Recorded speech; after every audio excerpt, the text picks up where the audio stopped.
Hi mga kapagso, magandang gabi. Pasensya na kayo, wala po akong magandang upload ngayon sa aking mga videos sa aking YouTube kasi dami ko lang problema. Kaya pasensya na, darating din tayo sa mga panahon na magkakaroon tayo ng magandang video. Kaya ako po may mensahe sa aking mga followers, sa aking mga subscribers at sa lahat ng manonood sa aking video.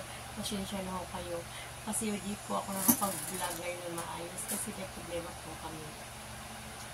Kaya mga kapagsayaw ngayong gabing ito, parating ko lang po. Galing po kami din sa pinunta namin sa aking pamangkin na nanganak. Ay, pagod na pagod kayo. Gusto ko lang ulit. Hindi pa rin tayo makakatulog eh. Ang dami po ang pasok sa isipan natin na kung ano ang mga problema, diba? Siguro hindi na siguro yan kaiiba sa mga tulad natin tao naman tayo, hindi natin iwasan yan na nagkakaroon tayo ng problema, diba? Kaya natural lang siguro yan.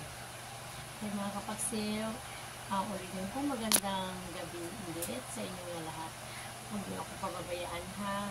Ipanoorin pa rin ninyo ang aking mga video para makikita ninyo kung ano po yung improvement ng aking video sa aking YouTube.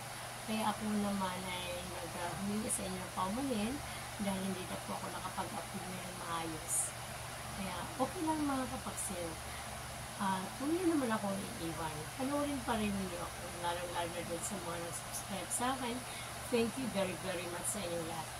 And sa ating Bibit Kabasa, Paxil Vlog, magmay mensahe sa inyo sa gabi ito.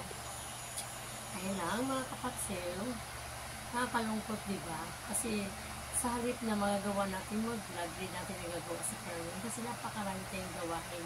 Okay lang yun, that's a part-time lang naman yun. Kasiyahan lang o katuwaan lang sa buhay natin na kahit pa paano makikita mo kung ano yung mga pinaghirapan mo at mapapanood mo, diba? Nakakatuwa din kaya mga kapaksil. Kaya, God bless sa lahat at huwag kayong mag-alinlangan at magsawa sa akin at huwag kayong malungkot kung halimbawa hindi naman ako nagpag-upload ng maayos dahil na may kadahilanan. Kaya thank you very much.